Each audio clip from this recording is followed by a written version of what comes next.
Hello everyone, I'm Jerry Miculek, and there's a huge influx of new gun owners in the United States, and I want to show you some personal carry options that I have here on the table. A lot of you guys want to conceal carry. I have some of those here also. This is a very brief overview of what's available on the market.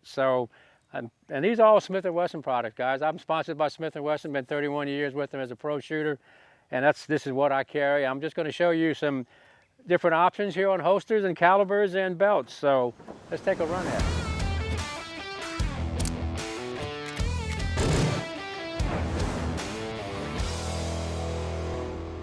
Okay, one of my personal open carry guns, and I open carry only on my property here. I try never to go in public like this unless I have a jacket on. And the reason for that is the holster does not have any kind of a weapons retention system on it other than a friction lock. So this is my gun here. It's a 9mm, it's an M&P 9C. I'm going to show you it's got an empty chamber. We're going to go ahead and holster it up for you.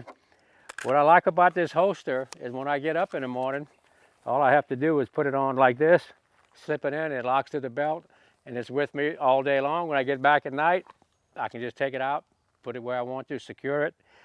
But the problem with an open carry, and this goes for just about every holster you're going to find, it has no retention device. If I'm in the public and someone would want my handgun, it's very easy for them to have access to it just like I do.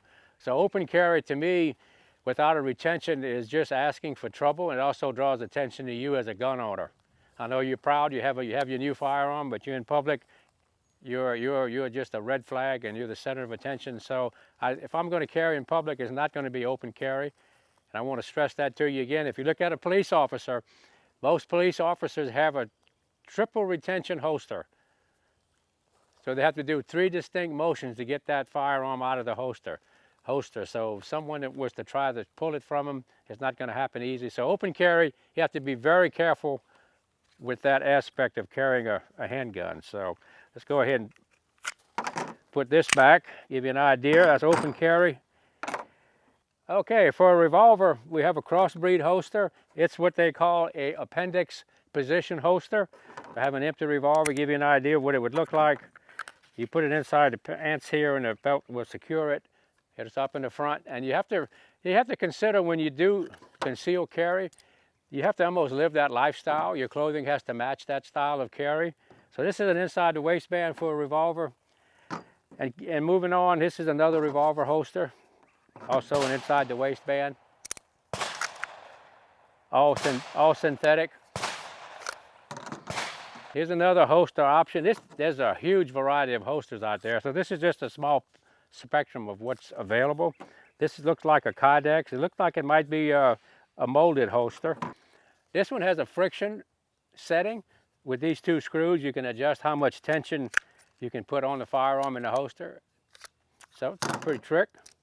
And here's another inside the waistband. This is a crossbreed, and this is made for the Smith & Wesson Shield line of handguns. So got an empty one here, give you an idea. And it's also adjustable for how tight, how much retention you want on it inside the waistband. And this is made by Sticky Holsters. If you're going to carry a striker-fired handgun, I would always recommend, if you're going to put it in your pocket, you have to have it in a holster. You want to prevent any access to the trigger, and a holster like this does that.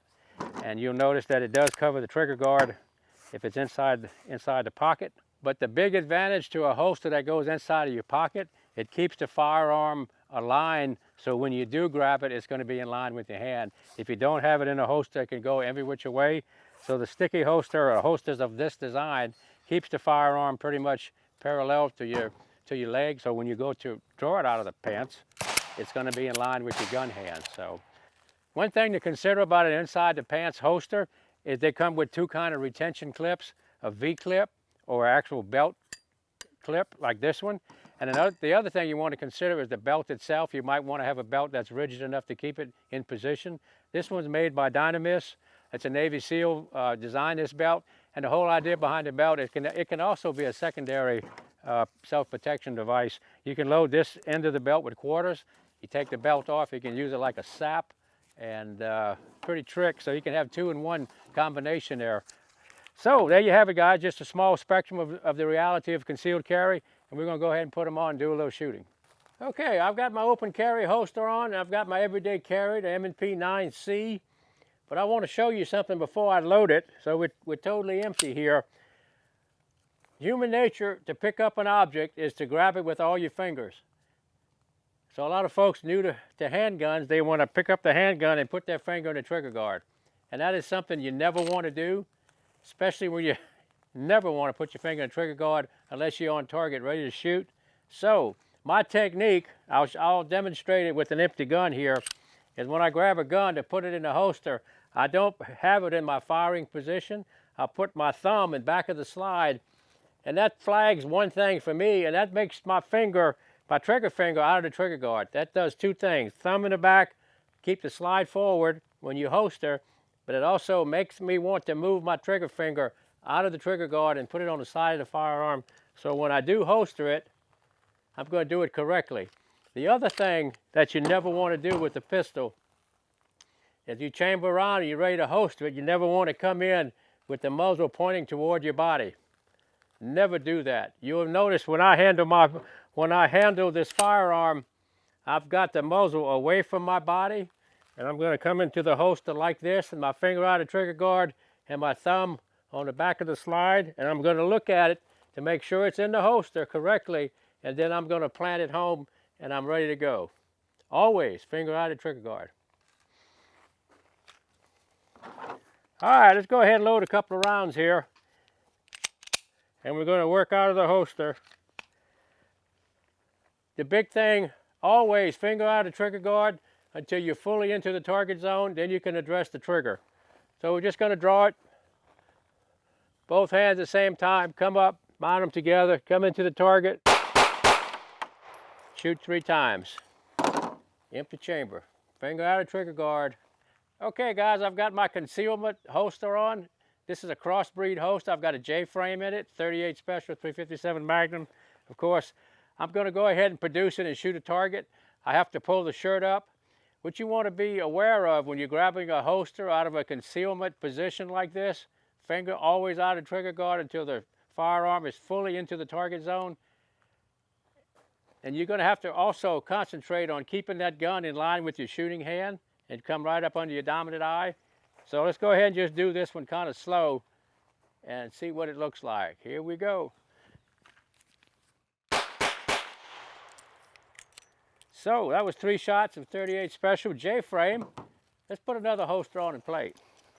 Okay guys, I have a crossbreed inside the waistband, and I've got my M&P shield in it, so I've got 3 rounds in it. I'm going to demonstrate a draw here for you. The whole idea when you learn how to do this, take your time, finger out of trigger guard.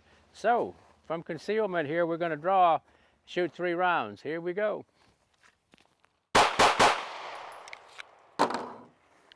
There you have it, guys. Okay guys, it doesn't really matter what caliber gun or holster combination that you choose for self-defense. The idea is you have to go out and train with it. You might even want to join a gun club, shoot some competitions with your carry holster. So go out and train, practice, and always get some.